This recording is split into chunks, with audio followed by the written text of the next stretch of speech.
저는 지금 1815년 6월 18일 세계사의 흐름을 결정한 워털루 결전장에 와 있습니다. 브뤼셀 남쪽 한 차로 30분 거리입니다.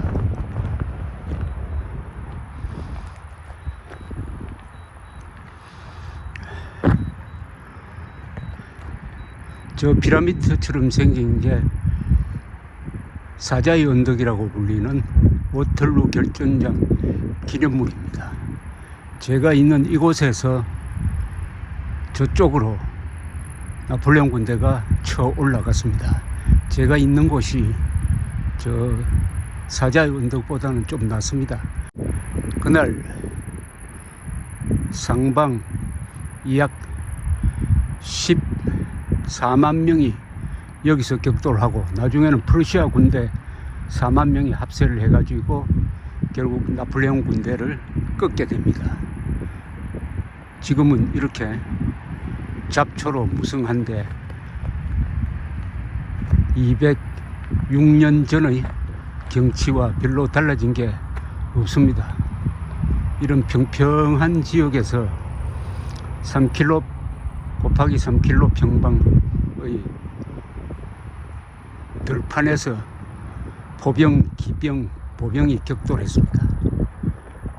당시 밤에 전투가 끝났을 때 약 4만 명 이상의 전사자와 부상자가 이 들판에 널브러져 있었습니다. 비명, 신음, 그리고 확인 사살, 또 확인 자살, 그리고 여기 주민들이 나와가지고 부상자, 사망자의 소지품을 약탈하는 그런 참혹한 장면이 여기서 벌어졌던 것입니다. 제 등 뒤에 있는 바로 이거는 휴고몬이라고 불리는 농가였습니다. 이 농가를 영국군이 끝까지 지켜냈습니다. 그래서 이기는데 상당한 역할을 했습니다. 휴고몬 건너편이 바로 나폴레옹 군대의 본진이 있었습니다.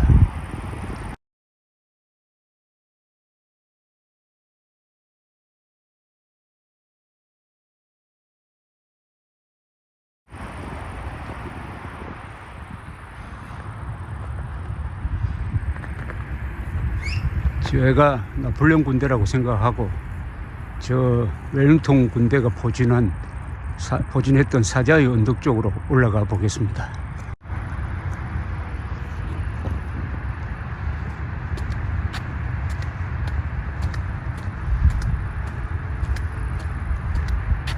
그날은 간밤에 비가 와서 이 땅이 질퍽질퍽했습니다. 그래서 포병을 중시하는 나폴레옹 군의 포병 사격으로 시작되는 전투 개시가 늦었습니다. 정오 무렵에야 겨우 전투가 시작되었습니다. 이 늦은 전투가 그날 나폴레옹의 패인의 하나입니다.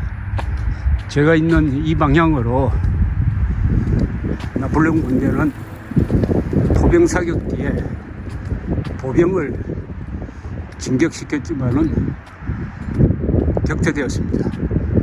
그 뒤에는 다시 10,000명의 기병 돌격이 있었습니다.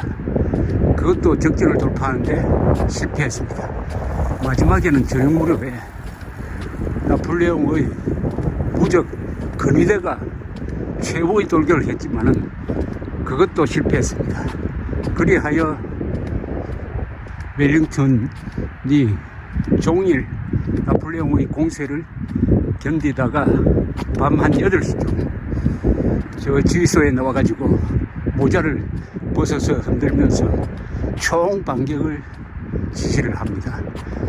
그러면은 저 방향에까지 나갔던 프랑스군이 완전히 무너져서 도망을 가서 이쪽 방향으로 총 퇴각을 하게 된 거죠.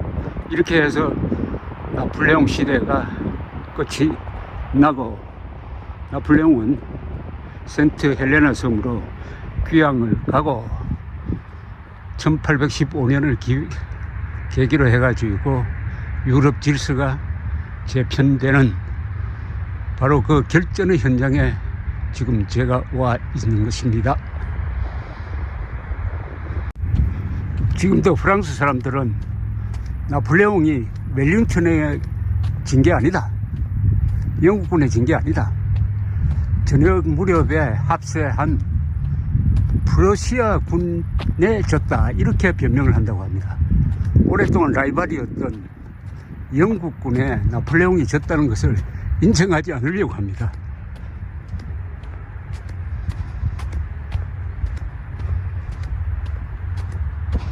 여기 땅을 발굴하면은 206년 전에 죽었던 군인의 시신이 발굴되기도 합니다.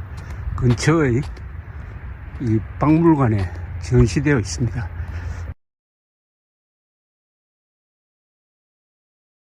저 사자의 언덕은 이 전투가 끝난 10년 뒤에 만든 것입니다. 평화를 기원한다는 의미가 있습니다.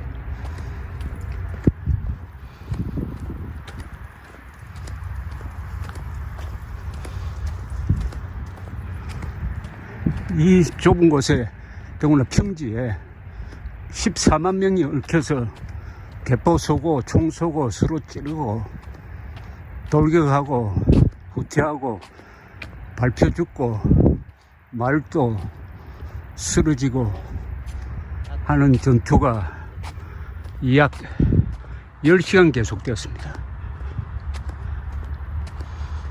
넓지 않습니다.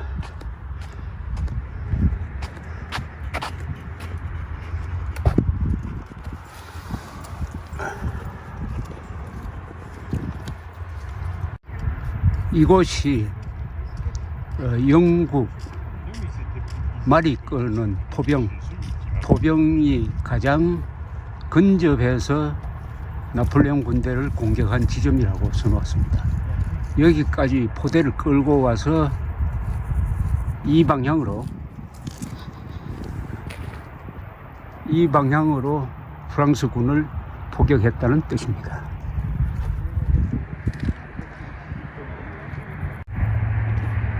워털루 전투의 핵심은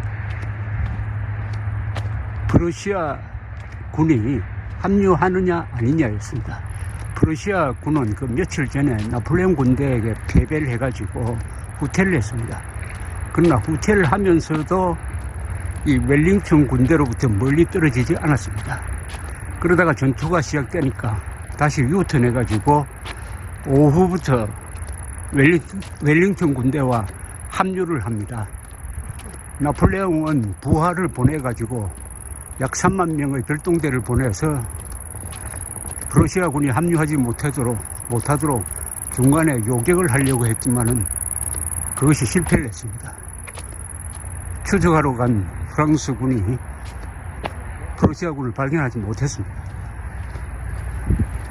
그렇다면 빨리 돌아와서 나폴레옹 군대와 합세를 해야 되는데 그것도 하지 않았습니다. 그래서 졌습니다. 프랑스 작가 빅톨 유고는 레 미제라블이라는 소설에서 여기 워털루 전투를 상세하게 기록합니다. 그 내용을 읽어보면은 다소 사실과 맞지 않는 부분이 있습니다. 빅톨 유고는 나폴레옹이 질 리가 없다, 그날 하나님이 도와주지 않아서 졌다, 웰링턴에 결코 진 것이 아니다, 불운으로 졌다, 이런 비유를 하고 있습니다. 나폴레옹, 군사적 천재 나폴레옹이 신에 도전하니까 신이 벌을 준 것이다. 프랑스 사람이 얼마나 이 전투에서 진 것을 원통하게 여기는지 알 수가 있습니다. 여기 와서 기념관에 들어가 보면은 진 나폴레옹이 더 부각되고 있습니다.